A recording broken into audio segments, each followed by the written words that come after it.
Praise the Lord to everyone. ఆత్మీయతను పెంపొందించే అనుదిన ఆత్మీయ ఆహారము బండ సందులో జీవజలములు. నేటి దిన వాగ్దానం ఎఫెసీయులకు రాసిన పత్రిక 4వ అధ్యాయం 32వ వచనము. క్రీస్తునందు దేవుడు మిమ్మను క్షమించిన ప్రకారము మీరును ఒకరినొకరు క్షమించుడి మరిచిపోవుడి. Forgive and forget. ఈ వచనము ద్వారా అపోస్తలుడు పౌలు క్రైస్తవులకు ఒక ముఖ్యమైన బోధనిస్తున్నాడు. దేవుడు మన పాపాలను మన అర్హతను చూడకుండా యేసుక్రీస్తు ద్వారా ప్రేమతో మరియు కృపతో క్షమించాడు. అదేవిధంగా మన ఎడల ఎవరైనా తప్పు చేసినా మన హృదయములో కోపం, ద్వేషం, కక్ష పెట్టుకోకుండా వారిని క్షమించాలని ఈ యొక్క వచనం చెప్తా ఉంది. దేవుడు మనలను క్షమించినందుకు మనము ఇతరులను క్షమించాలి. క్షమించడము క్రైస్తవ జీవితం యొక్క ముఖ్య లక్షణము. క్షమించడములో యేసుక్రీస్తే మనకు ఆదర్శం. ప్రయోగాత్మకంగా మన కుటుంబములో, మన సంఘములో, మన సమాజములో ఎవరో మనకు బాధ కలిగిస్తే క్రీస్తు మనలను ఎంతగా క్షమించాడో గుర్తు చేసుకుని ప్రేమతో వారిని క్షమించడం ద్వారా దేవుని స్వభావాన్ని ప్రతిబింబించాలి. క్షమించే స్వభావము దైవిక స్వభావము. మీరు క్షమింపకుండా కోపము, వైరాగ్యము, ద్వేషము మీ యందు ఉండినట్లయితే సాతాను మీలో నివాసముండుటకు అది దారితీయును. మీరు క్షమించి మరిచినట్లయితే మీ యొక్క హృదయపు బరువు తగ్గిపోవును. If you forgive and forget, the burden on your heart will be lessened. ఆత్మచే నింపబడుటకును అది సహాయము చేయును.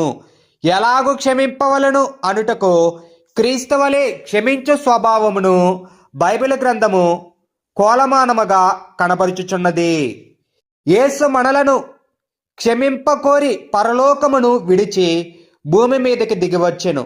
మన కొరకు సిలువయందు తన రక్తమును చిందించి ఆ రక్తముచే పాపమునంతటినీ కడిగెను. బైబిల్ గ్రంథము చెప్పుచున్నది.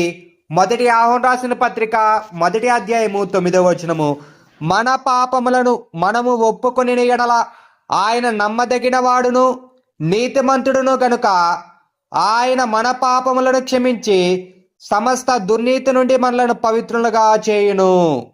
హెబ్రీయులకు రాసిన పత్రిక 8వ అధ్యాయం 12వ వచనం ప్రకారంగా మనం చూస్తే ప్రభువు మనలను క్షమించుట మాత్రము కాదు గాని వాటిని జ్ఞాపకము చేసుకొనని వాక్కునిచ్చుచున్నాడు.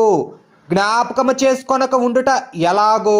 అవును, మీ యొక్క పాపములను ఆయన సముద్రం యొక్క అడుగు భాగమునందు పడవేయుచున్నాడు. తూర్పునకు పడమర ఎంతటి దూరమో అంతటి దూరముగా మీ యొక్క పాపములను పారద్రోలుచున్నాడు. కెంపు వలె ఎర్రగా ఉండిన పాపములంతటిని తొలగించి హృదయమును పత్తి వలె తెల్లగా చేయుచున్నాడు.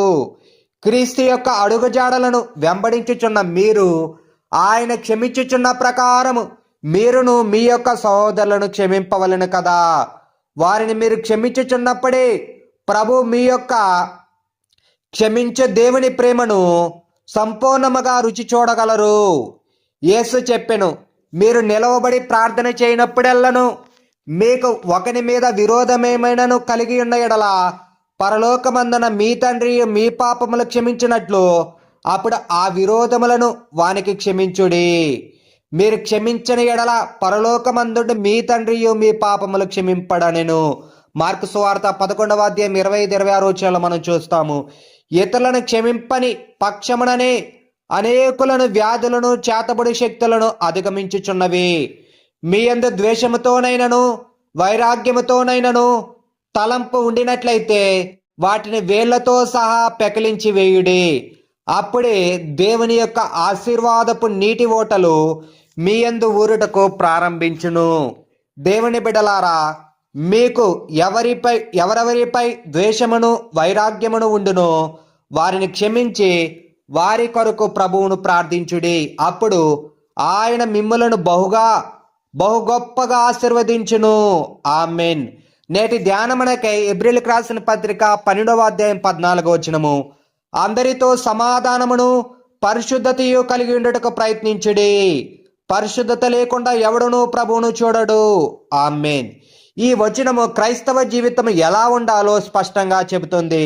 ఒక క్రైస్తవుడు దేవునితో మాత్రమే కాకుండా అందరితో కుటుంబముతో, సంఘముతో, సమాజముతో సమాధానముగా జీవించాలి. సమాధానం అంటే కలహాలు లేకపోవడము మాత్రమే కాదు, ప్రేమ, సహనము, క్షమ, వినయము కలిగి ఉండటము. అలాగే పరిశుద్ధత అంటే పాపానికి దూరంగా ఉండి దేవుని చిత్తానుసారంగా జీవించడము. మన ఆలోచనలు, మాటలు, క్రియలు దేవునికి ఇష్టమైనవిగా ఉండాలి. పరిశుద్ధత మన స్వయం కృషితో మాత్రమే కాదు, పవిత్రాత్మ సహాయముతో రోజు ప్రయత్నించాలి. సమాధానం కోసము మనము చురుకుగా ప్రయత్నించాలి. పరిశుద్ధత క్రైస్తవ జీవానికి తప్పనిసరి. పరిశుద్ధత లేకుండా దేవునితో నిజమైన సావాసము సాధ్యము కాదు. కనుక పరిశుద్ధత క్రైస్తవుని జీవనానికి తప్పనిసరి.